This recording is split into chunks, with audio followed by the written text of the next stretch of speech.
Code 302 DT दिया है। कुशीनगर जिले का यह प्रश्न है। यह प्रश्न 2 खंडों में विभाजित है, खंड क और खंड ख में। इसमें जो पहला प्रश्न दिया था खंड क के अंतर्गत हिंदी गद्य साहित्य के इतिहास में खड़ी बोली की प्रथम गद्य रचना किसे माना जाता है, तो उसका जो उत्तर होगा चंद्र छंद वर्णन की महिमा होगी। अगला दिया था हिंदी प्रदीप पत्रिका के संपादक कौन है, तो बालकृष्ण भट्ट होंगे। बाबू गुलाब राय की आत्मकथा क्या है, मेरी असफलताएं। और पांडे बच्चन शर्मा उर्फ की अपनी खबर है। कुछ आप बीती कुछ जग बीती भारतेंद्र हरिश्चंद्र की है, तो यहाँ हमें बाबू गुलाब राय की लगाना है, तो मेरी असफलताएं होंगी। अतीत के चलचित्र जो है संस्मरण है महादेवी वर्मा की। अगला है जीवन और दर्शन के रचनाकार कौन है, तो डॉक्टर संपूर्णानंद जीवन और दर्शन के रचनाकार हैं। इसके बाद अगला क्वेश्चन क्या दिया है, हरी घास पर चलवड़ के रचनाकार है अज्ञे जी। हरिऔध जी की कृति नहीं है, चित्राधार मैथिली सरगुप्त की कृति है, इसलिए यहाँ पर सही ऑप्शन चित्राधार होगा। साहित्य तारीख रचयिता कौन है, सूरदास। नौका विहार कविता किस कृति से अवतरित है, पल्लव से। अगला जो दिया है दूसरा सप्तक के कवि हैं भवानी प्रसाद मिश्र, धर्मवीर भारती और कोई लोग थे जो दूसरे सप्तक के संपादक थे। और दिए गए गद्यांश पर आधारित प्रश्न लिखना था, तो यह था किस तेजस्वी मन के संपादित अंश से यह लिखा गया था। यह रचना APJ अब्दुल कलाम के द्वारा रचित है, तो जिनको आया वो लिखे होंगे। इसमें कुल 5 प्रश्न थे और प्रत्येक पर 2-2 नंबर का चांस था। अगला जो दिया है निम्नलिखित पद्यांश पर आधारित प्रश्नों को उत्तर दीजिए, तो यह जो है मैथिली सरगुप्त चैप्टर से आया था, जिस चैप्टर का नाम है कैकेयी का अंताप।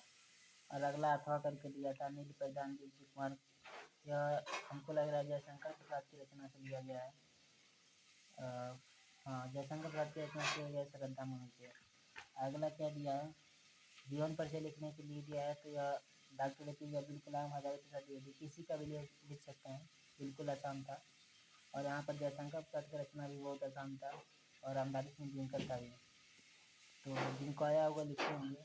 अगली जो है पंचराइट तो बहादुर कहानी का सारांश लिखिए, तो सारांश हमें हेडिंग बनाकर लिखना होता है, ये नहीं कि डायरेक्ट लिखिए, तो जिनको आता होगा वो लिखेंगे।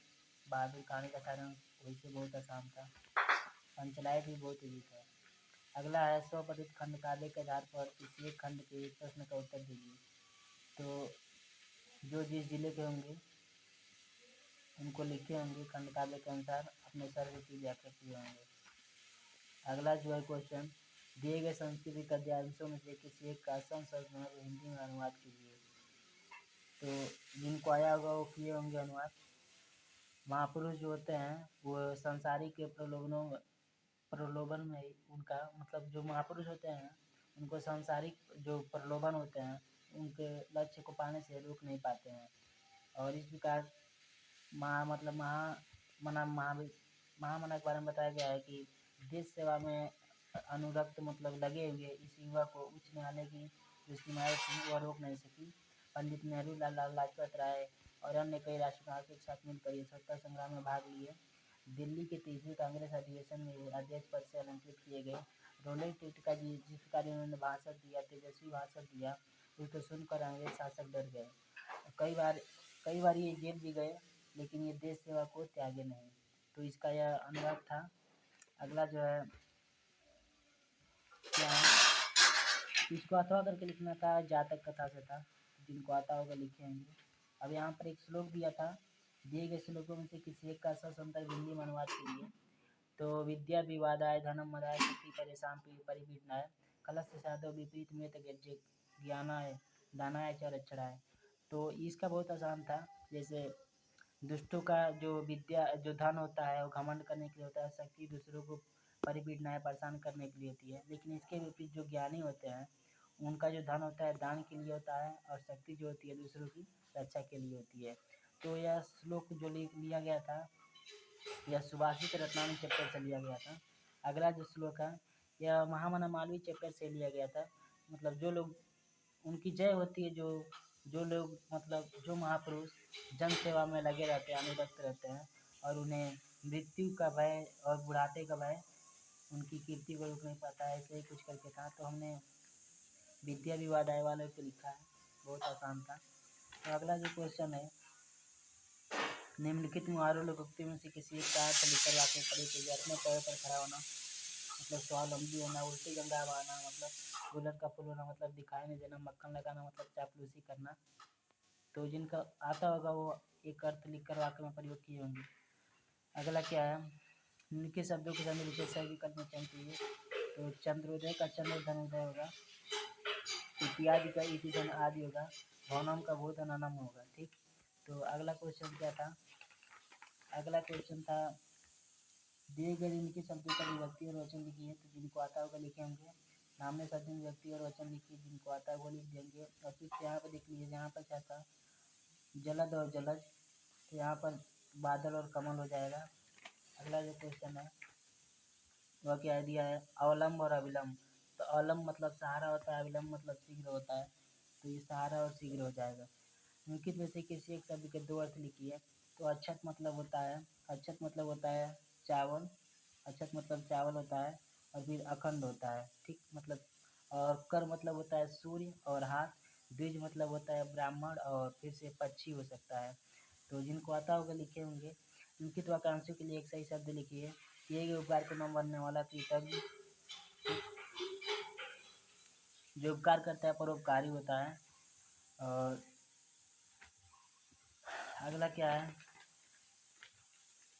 अगला क्वेश्चन क्या है, निम्नलिखित में से किन्हीं दो वाक्यों को शुद्ध करके लिखिए। तो इसमें जो दिया है पहला, महादेवी वर्मा विद्वान कवित्री थी, तो इसका हो जाएगा महादेवी वर्मा महादेवी वर्मा विदुषी कवयित्री, कवयित्री होगा। ठीक, यहाँ पर कवियित्री नहीं होगा। मैं भोजन कर लिया हूँ, तो मैं भोजन कर चुका हूँ। कृपया मेरे सामानों पर निगाह रखने की कृपा करें, तो इसका होगा कृपया मेरे सामान पर, तो इसका होगा मेरे सामान पर निगाह रखने की कृपा करें, क्योंकि कृपया शब्द दो बार नहीं लिखा जा सकता है, इसलिए लिखा जाएगा मेरे सामानों पर निगाह रखने की कृपा करें। अगला क्या है, तुम मेरे से मत बोलो, तो तुम मुझसे मत बोलो, इसका यह होगा। इसमें लिखना था, दो ही वाक्यों को शुद्ध करके लिखना था, जो आता होगा वो लिख दिए होंगे। करुण रस हास रस का अस्थायी भाव के साथ एक उदाहरण लिखना था, इसमें आपको केवल अस्थायी भाव लिख देना था और उदाहरण लिख देना था। उपमा अलंकार अथवा रूपक अलंकार किसी एक का लिख देना था। सोठा छंद अथवा कुंडलिया लिख देना था। सोठा जो होता है दोहे का उल्टा होता है, कुंडलिया जो होता है इसमें 24 मात्राएं होती हैं। तो जिनको आता होगा वो लिखे होंगे, नहीं तो भाई जो नहीं लिखे होंगे उनकी बात ये भी छोड़ दीजिए। अगला जो क्वेश्चन है, अपने नगर में मोहल्ले की नालियों को साफ करने के लिए नगर पालिका को एक आवेदन पत्र लिखिए। तो आप यूट्यूब पर सर्च कर लेंगे, कई लोगों ने वीडियो बनाया होगा, इसके बारे में देख सकते हैं। नहीं तो राजीव प्रकाशन ने टोटल आपकी परीक्षा के लिए भरपूर दिया था, और किताब राजीव प्रकाशन का जो किताब है वो हिंदी की तैयारी के लिए बेस्ट है।